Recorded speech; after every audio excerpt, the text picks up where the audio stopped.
estas dos condiciones es más importante, te parece a vos, a la hora de conducir un gremio? ¿La inteligencia o la honestidad personal?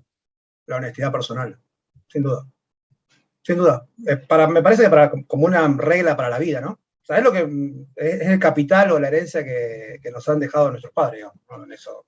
Y digo nuestros porque con Ernesto y Alicia también digo, creo que mi papá no nos va a dejar, no nos va a dejar una herencia, digamos, pecuniaria que de alguna manera nos asegure. Nos han dejado el apellido, digamos, ¿no? Entonces, es mucho más importante para mí cuidar el honor del apellido, ¿no? O sea, es una cuestión media gringa, media tana. Esto es La Inquietud con Garrett Edwards. El lugar donde hay más preguntas que certezas.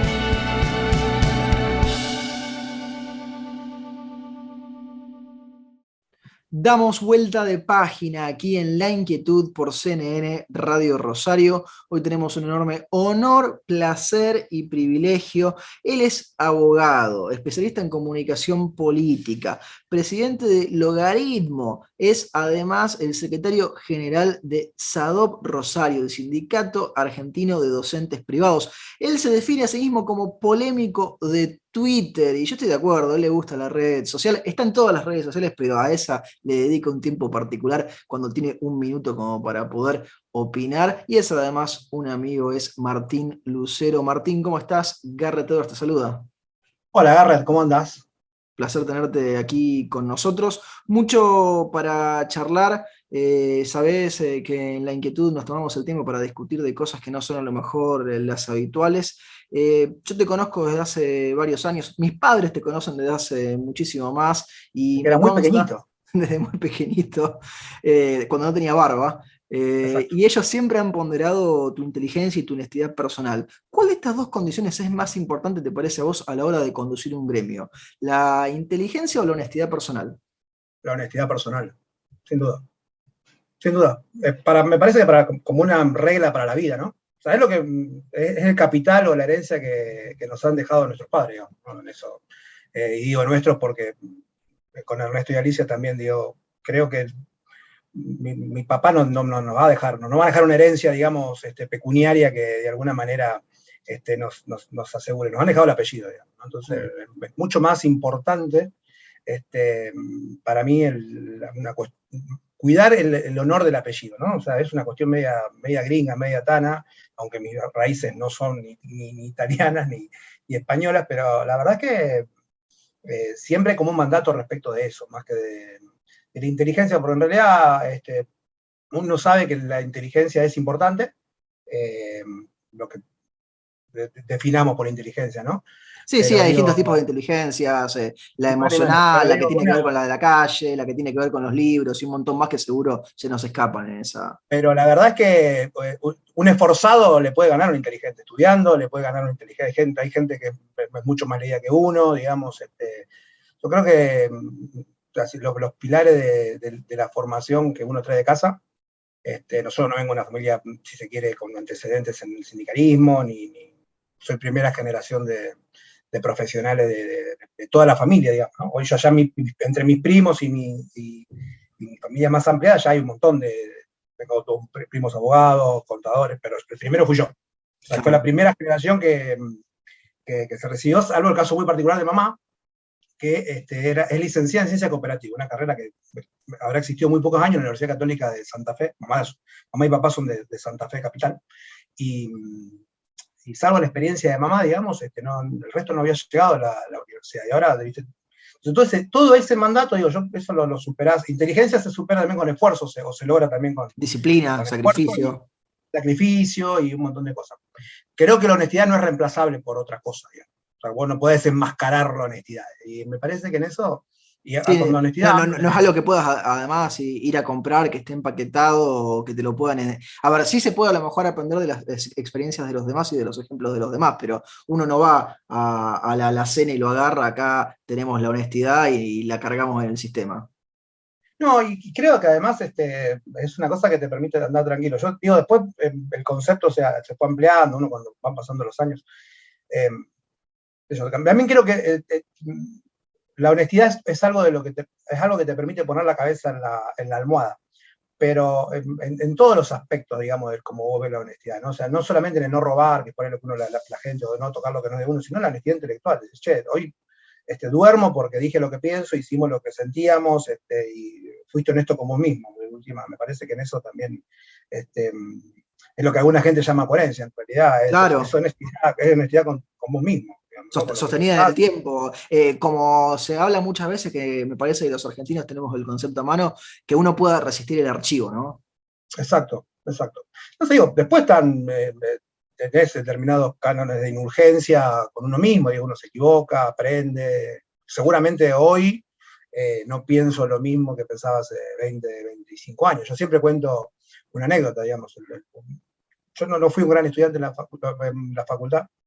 No tenía buenas notas, digamos, ¿no? Me recibí muy rápido, eso sí. Yo estudié en la UNR y la carrera... Acá dos queridos egresados de la UNR, nuestra alma mater, la universidad pública. Exactamente, nuestra alma mater. Ahí sí me recibí rápido, digamos, ¿no? Y digo, uno de los trabajos que más orgulloso me hizo sentir es cuando en ese momento todavía estaba el Código Civil viejo, se hacía derecho de familia. El de Vélez.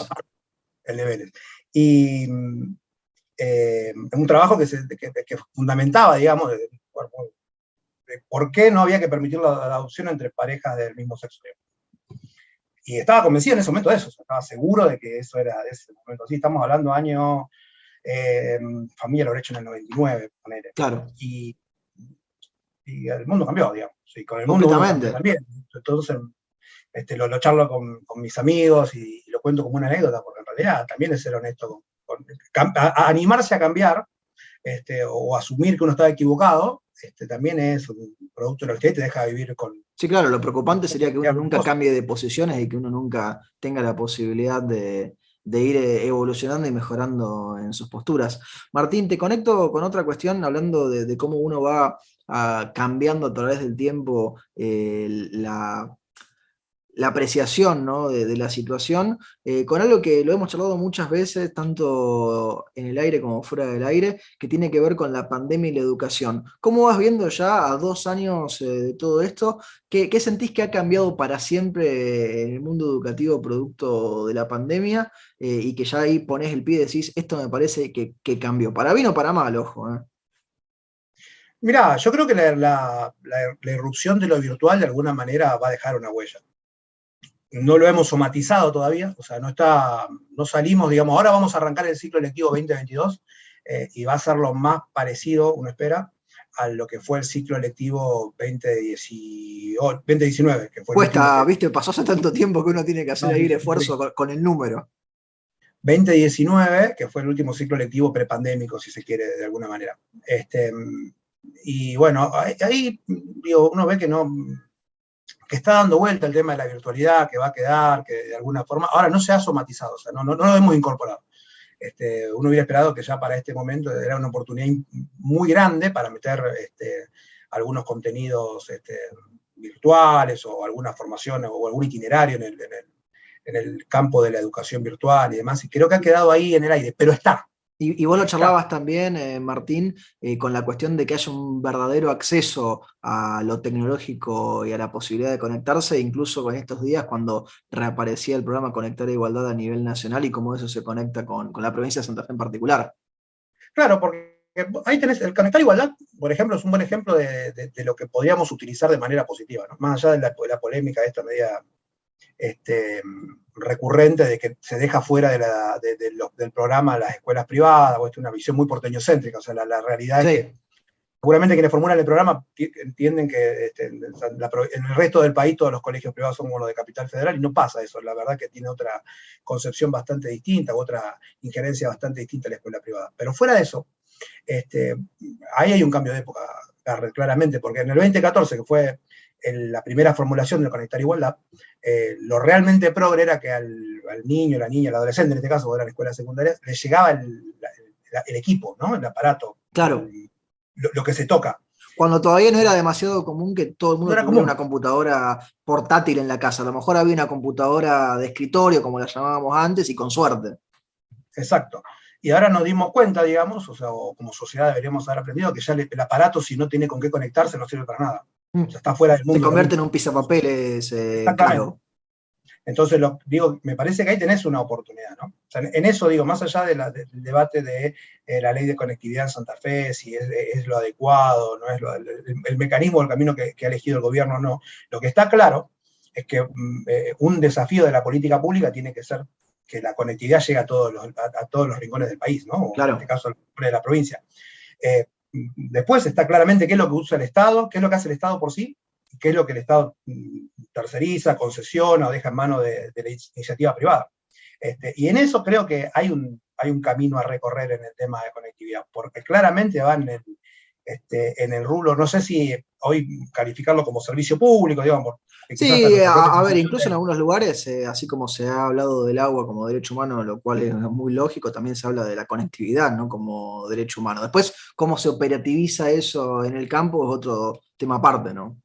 Pero lo que está claro, Garrett, en ese recorrido, digamos, en esta línea de pensamiento que estamos siguiendo, es que si no tenés en dónde conectarte, es lo mismo que te falte la electricidad, ¿no? El servicio de electricidad. O sea, hoy ya una compu que no te permita llegar a otro lado, un teléfono que no te permita llegar a otro lado, es como un enchufe que no te dé energía, digamos. Entonces, creo que ahí hay un desafío por recorrer y que va a tener que ver mucho con el tema de la inclusión, ¿no? Después hay un montón de cuestiones que se van a derivar de eso, que creo que también hay que empezar a trabajar. Digo, nos estamos perdiendo en la educación, por ejemplo.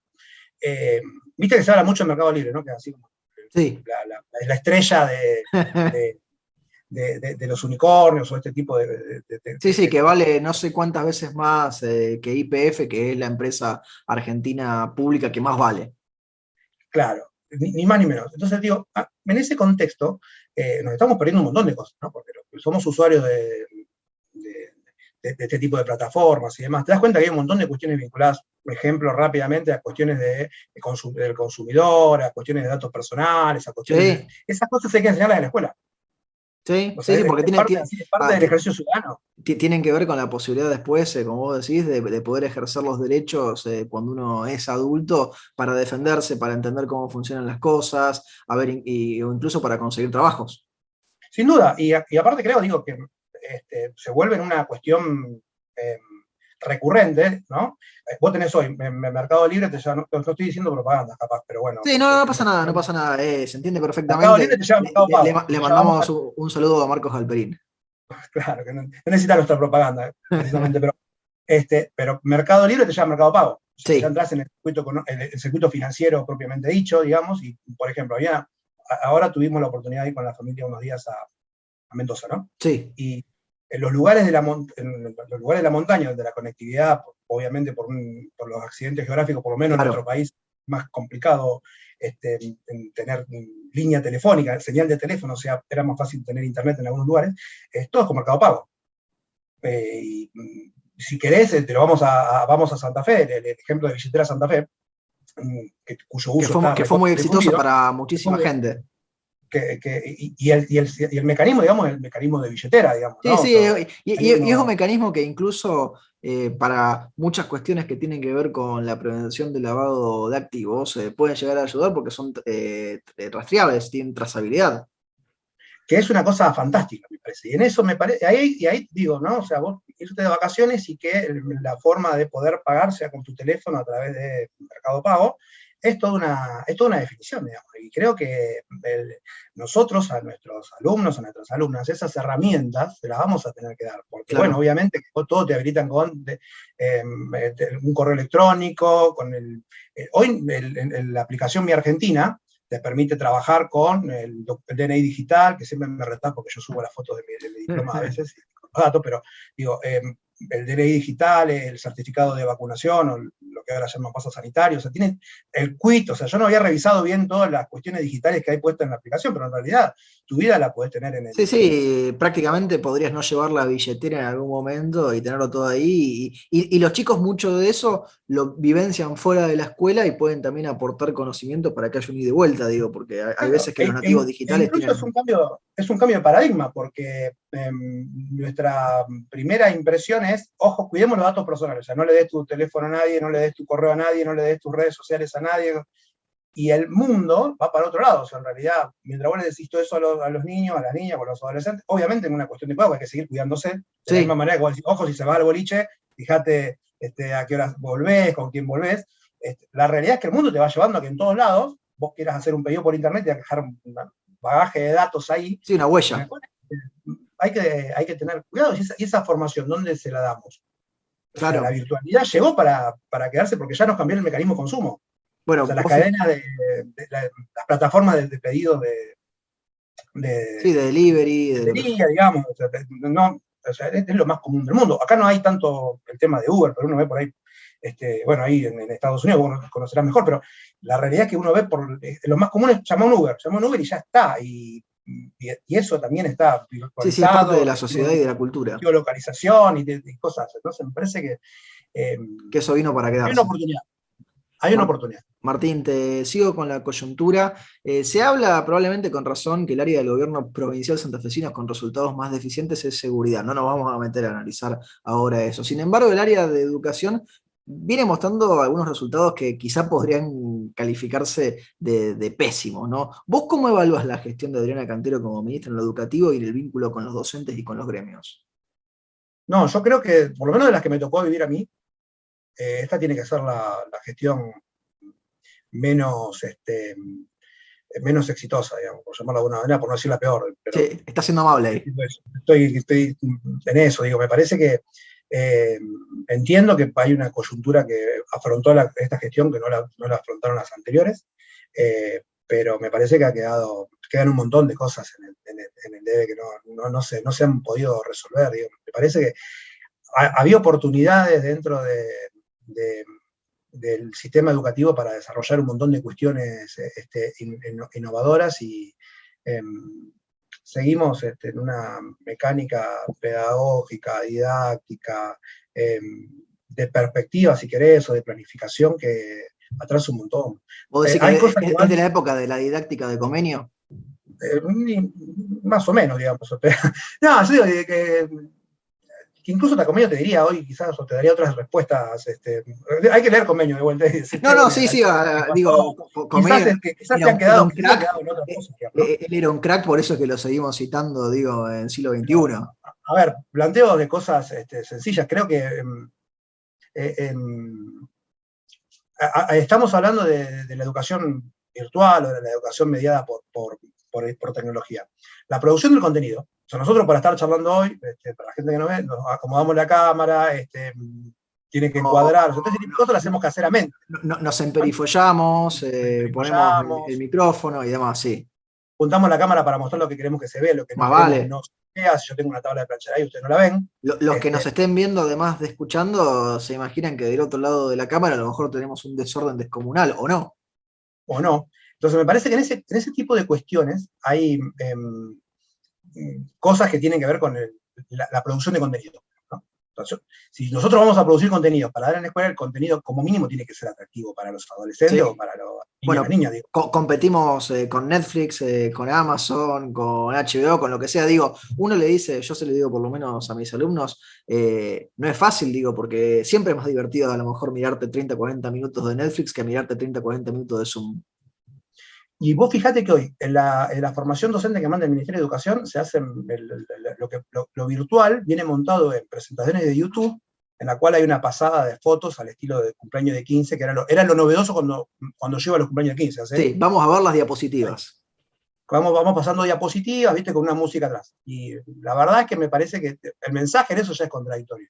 Porque nosotros deberíamos pasar en la formación docente a dar herramientas que produzcan una generación de contenidos educativos que sean atractivos para el alumno o para la alumna y que también cumplan su rol de formar en la materia o en el área que se trate. Y cuando vos ves que el mensaje del ministerio viene por la poesía transcripta en palabras, en una imagen, wow, estamos atrasando un montón. Y por ahí vos ves que en otros lugares los alumnos acceden a tutoriales de YouTube para hacer las más variadas tareas del hogar, que son mucho más entretenidos y mucho más atractivos que algunas de las cosas que se encuentran en la escuela. Entonces me parece que perdimos una oportunidad ahí. Y en otras cosas parecen perderse también oportunidades, Martín, corregime si me equivoco, porque también de nuevo queda fuera de la discusión para este año 2022 la posibilidad de la cláusula gatillo en un país con una inflación que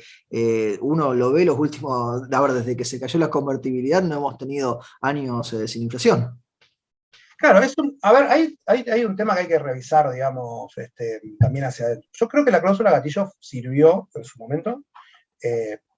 Tiene sus pros y sus contras, ¿no? O sea, ¿cuál es lo virtuoso, si se quiere, de la cláusula gatillo? Es que, bueno, nosotros veníamos de una economía, bueno, no sé si estable es la palabra, pero medianamente previsible en los porcentajes inflacionarios, podía ir entre el 20, 22, 18, y pasamos a una economía en la cual proyectamos un aumento de 18 y terminó en un 48 el primer año y un 52 el segundo. Estoy hablando del penúltimo año del gobernador Lifchitz y el último, ¿no? Sí. Con las particularidades, como decís vos, además de que no solo está la inflación a nivel nacional, sino cómo se sufre en cada provincia. Ni más ni menos. Entonces, en ese contexto, la cláusula gatillo nos dio determinada tranquilidad porque hubiéramos.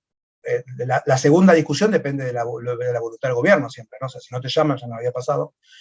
Pero tiene su techo también, ¿no? O sea, la cláusula gatillo, de la misma forma que opera como un resguardo, opera como un techo. O sea, vos no vas a ganar más que la inflación. Pero la vas a correr atrás 60 días, porque como se mide por los organismos oficiales, el organismo lo saca habitualmente el IPEC a mediados del mes siguiente, o sea, si estamos en enero, la inflación de enero la vamos a conocer a mediados de febrero, y eso se ve, y va a impactar en el sueldo en los primeros días de marzo, claro. Si lo ves así días. Y el año pasado tuvimos una discusión que fue positiva en ese sentido. ¿Por qué? Porque vos agarrás y discutís en octubre, tiene un aumento del 10, con más la posibilidad de un 5 en diciembre, ¿no? Entonces ahí vos de golpe tuviste un 15, que si lo hubieras cobrado por cláusula gatillo, cobrabas el 2, el 3, el 4, el 4,8 en diciembre. Pero eso es un ejemplo, digamos, virtuoso de la discusión permanente, que sería lo ideal. O sea, en términos de contexto, lo ideal sería que vos tengas 4 o 5 discusiones en el año, en función de la coyuntura. Es operativamente muy difícil que eso pase.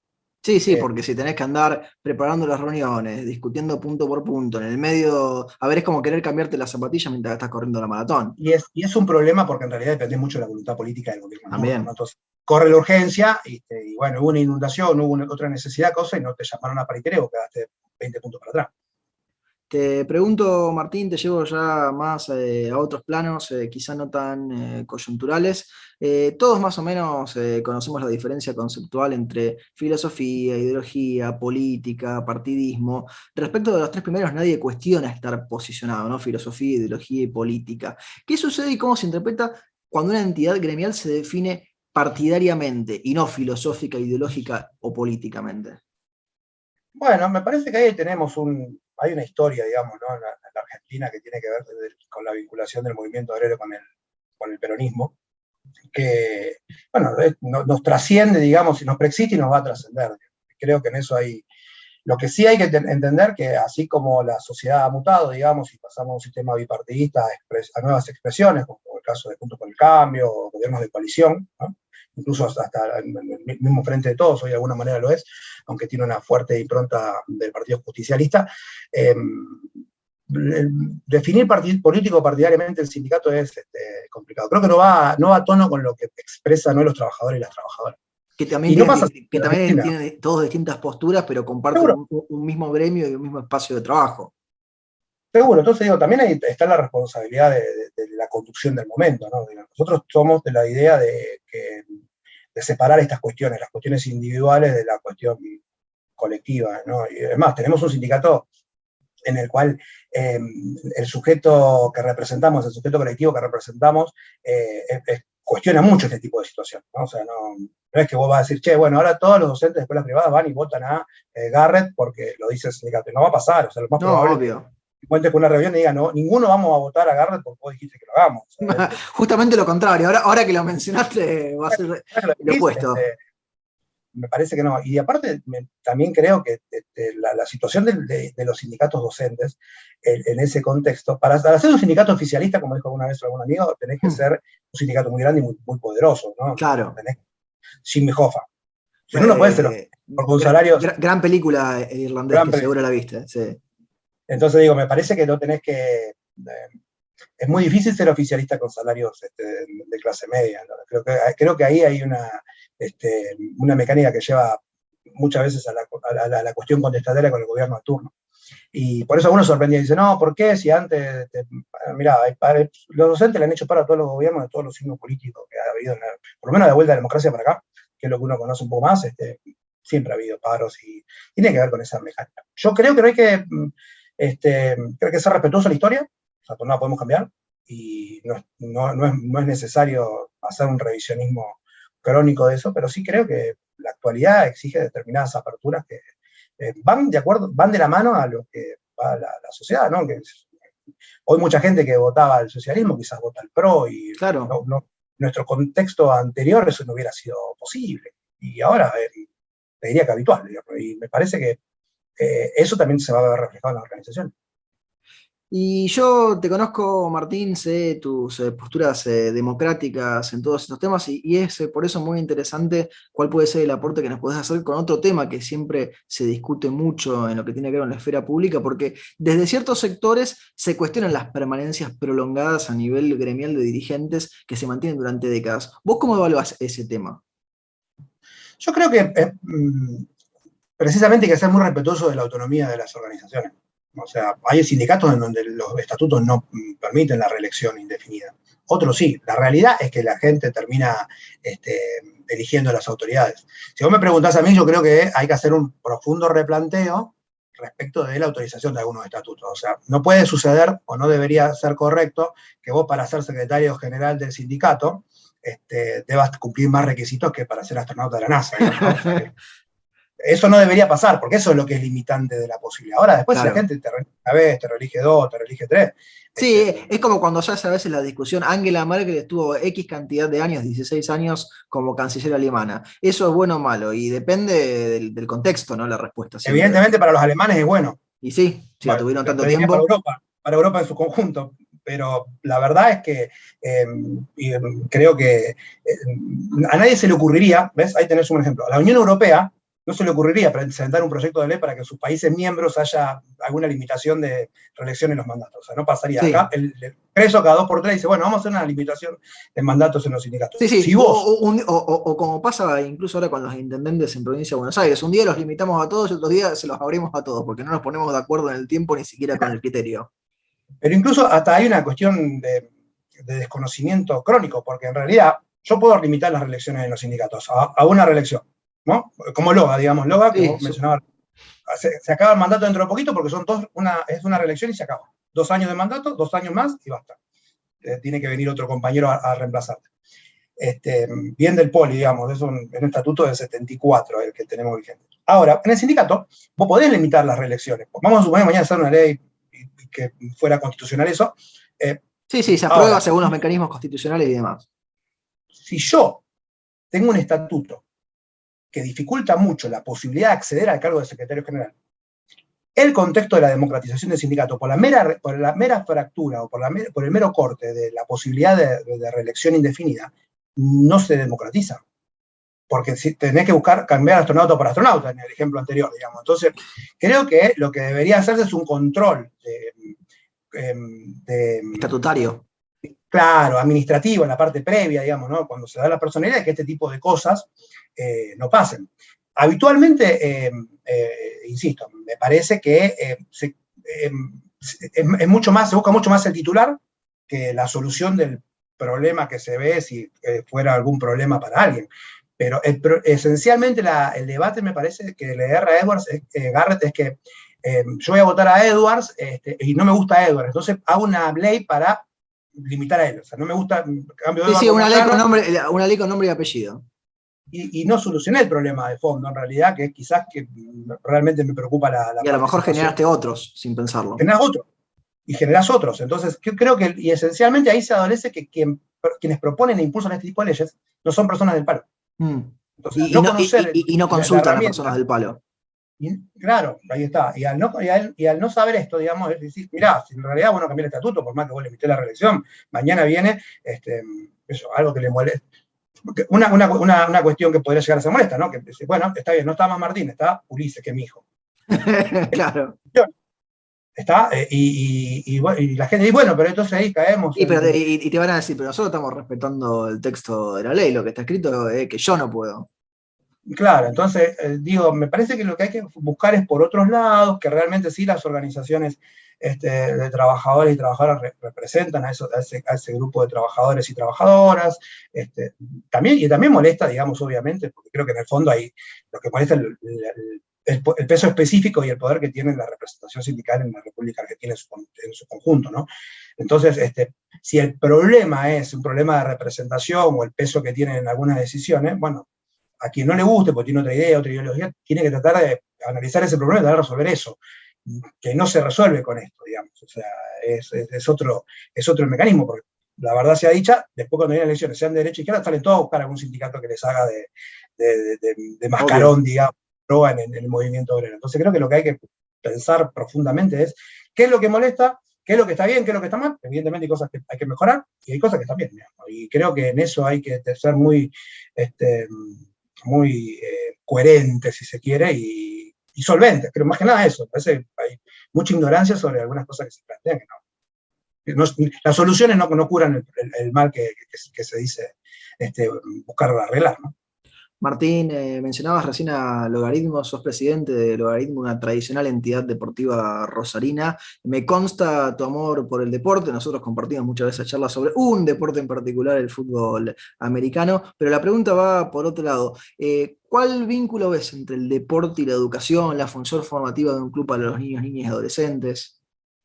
Y me parece que tiene que ser yo siempre vi como la extensión comunitaria, ¿no? O sea, la escuela, digamos, debería interactuar con vecinales, clubes, y otras organizaciones de la sociedad civil que estén deberían ser parte de la comunidad educativa en el concepto amplio.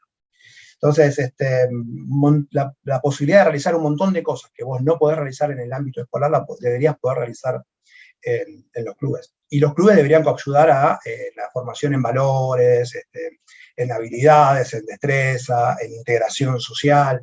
El deporte es una gran herramienta de integración, sin duda, más aún los deportes colectivos. Yo creo que más allá de que el deporte sea colectivo, sea un deporte de práctica individual, hay también una cuestión aspiracional en el deporte, ¿no? O sea, y cuando me refiero a aspiracional no me refiero a profesionalizar o el día de mañana vivir algún deporte, sino que me refiero a que todos en algún momento necesitamos o tenemos una demanda interna de saber que podemos hacer algo, que somos buenos para hacer algo, que somos útiles para hacer algo. El deporte es una forma de canalizar ese tipo de ansiedades o de necesidades, y creo que en el deporte, la cultura, el arte, si se quiere, en el sentido amplio, el trabajo social, digamos, en algo vos te tenés que sentir. Sí, nos ponemos poéticos, las cosas que alimentan el alma, ¿no? Ni más ni menos. Entonces creo que la difusión de los clubes o la permanencia de los clubes hace que ese tipo de cosas se den. Después está lo aspiracional económico, si se quiere, que También. La República Argentina, la fuerte presencia de clubes hace que muchos chicos o chicas que son del interior y demás, en esto la selección de vóley es un buen ejemplo, si no fuera por los clubes no llegaría. No tenemos la experiencia de los college. Sí, que les dan becas que les permiten estudiar a nivel superior y además seguir practicando deporte, que sería un modelo para pensar alguna vez quizá, ¿no? Yo creo que sí. A ver, digo, yo soy también el sistema educativo de Estados Unidos me parece especialmente superior, ¿no? Me parece, sí, tiene muchas cosas muy buenas y muchas cosas muy malas, eso lo sabemos. Pero me parece que es un tema que nosotros deberíamos romper la barrera de prejuicios que tenemos con algunas cuestiones del sistema estadounidense, particularmente, diría. No quiero decir el anglosajón, porque el de Canadá, digamos... Sí, o el de Reino Unido quizá también tiene otras particularidades. El de Reino Unido es distinto, pero particularmente el de Estados Unidos, con el que tenemos interacción, si se quiere, permanente, especialmente en el nivel superior, me parece que es un tema, a ver, digamos, más allá de que siempre en la Argentina miramos a Europa antes que hacia el norte de nuestro continente, a mí hay cosas del sistema educativo de Estados Unidos que me parecen recontra interesantes. Y la vinculación del deporte y la educación. puntualmente, me parece que es un tema a revisar, porque aparte acá es una demanda permanente. O sea, vos estás en un club y te vienen, lo primero que te dicen es, che, ¿cómo hacemos para que llevar el deporte a la escuela? Y es una respuesta compleja, digamos. Porque nuestro sistema educativo no está hecho para eso. Entonces vos tenés hoy un adolescente o un adolescente que tenga muchas aptitudes para integrar un seleccionado regional, y que en Estados Unidos serían los modelos de los campeonatos estaduales de fútbol americano, de escuelas secundarias, y acá no lo puedes hacer, o sea, el intercolegial requiere de una logística y de un problema que es básicamente es que la escuela está armada en un cuadrado y tenés que meterla en una estructura que es circular como lo de los clubes. Y es un problema.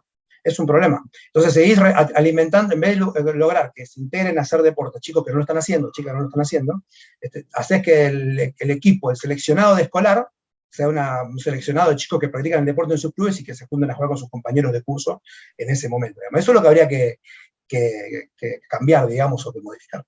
Me quedan dos preguntas más, Martín. La penúltima va atado a algo que hemos hablado, me parece, alguna vez fuera del aire, pero quizá no le hemos dedicado mayor profundidad, y que tiene que ver con ese concepto que tanto se ha instalado tristemente en nuestro país, el de la grieta. Y vos y yo pensamos en algunas cosas quizá muy parecido, en otras quizá pensamos completamente distinto, pero estamos acá hablando, pudiendo departir y hacer un ida y vuelta. ¿Por qué pensás que se ha vuelto a veces tan difícil en la Argentina que uno pueda tener conversaciones con el que no necesariamente piensa como uno? Creo que es un negocio de la política, esto lo explica, de la corporación política. Porque esto un periodista rosario falleció, Mauricio Marona, el histórico columnista de los domingos del diario. Que tuve la suerte alguna vez de entrevistarlo en otro ciclo, el querido Marona. Él lo decía, es el negocio lo explicaba bien, es el negocio de la corporación política. O sea, el enfrentar dos segmentos radicalizados, uno de derecha, uno de izquierda, uno de centro derecha, como lo quieras llamar, es un negocio de la corporación, digamos, porque le permite seguir existiendo, digamos, ¿no? Claro. El fanático, la existencia de su líder le garantiza continuidad, digamos. O sea, se acabó Hitler y se acabaron los nazistas en el sentido extremista, más extremista, ¿no? Sí, y también son el Batman y el Guasón que se necesitan mutuamente, ¿no? Se necesitan mutuamente. Entonces me parece, y después empiezan a buscar alternativas, ¿no? Entonces, ¿cómo hacemos? Bueno, radicalizamos más para un lado y para el otro. Entonces aparecen otras expresiones que son más recalcitrantes, entonces, bueno, y se vuelve a alimentar. El problema de eso es que nunca vas a encontrar el término medio, digamos, ¿no? O sea, es difícil en un sistema, en una democracia representativa como la que nosotros aspiramos a tener, no poder generar consensos.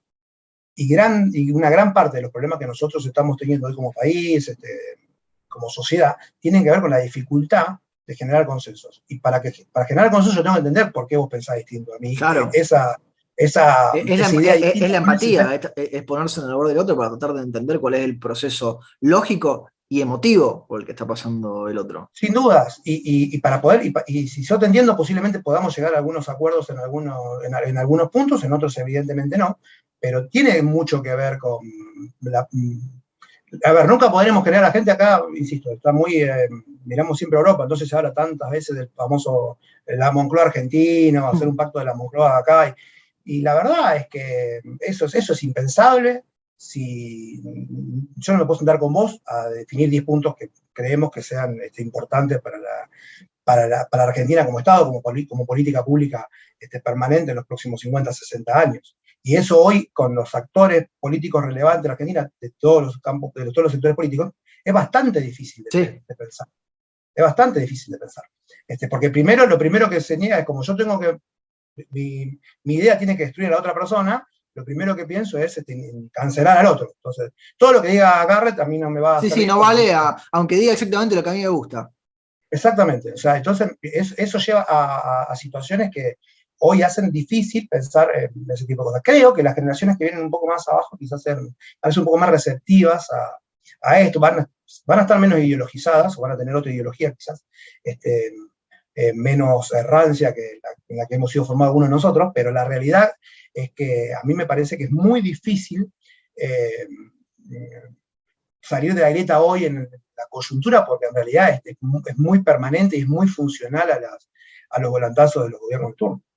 La última pregunta, Martín, se la hacemos absolutamente a todos nuestros entrevistados, porque el programa se llama La Inquietud y el nombre es un juego de palabras. ¿Qué inquieta a Martín Lucero? La injusticia. Eso me pone mal. La injusticia.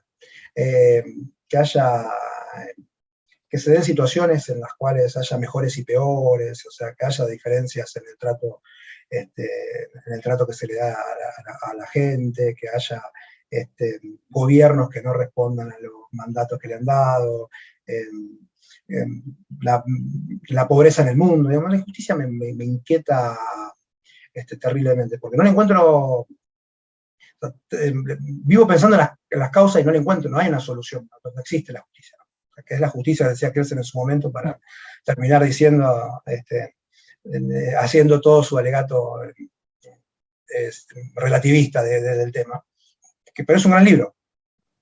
O sea, no lo pudo responder Jesús para los cristianos, digamos. O sea, entonces me parece que eso inquieta de manera permanente, porque uno en realidad empieza a poner cargas en lo que viene para el futuro, y a mí me gustaría que la sociedad que viva mis hijos, Amparo y Ulises, sea más justa que la que me tocó vivir a mí, que tengan mejores oportunidades que las que tuve yo, que las que tuvieron sus abuelos, y que eso sea mucho. Eso me inquieta mucho. Y bueno, quizás sea también causa o un buen motor, digamos, del recorrido que ha hecho uno en la vida, ¿no?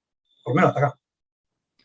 Martín, te agradecemos muchísimo el tiempo que te has tomado para charlar con nosotros y con esta audiencia. Te mandamos un fuerte, fuerte abrazo. Gracias por el momento y bueno, la verdad que un placer siempre charlar con vos.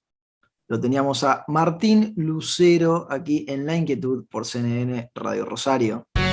Esto fue La Inquietud con Garrett Edwards. Síguenos en redes sociales y en www.edwards.com.ar.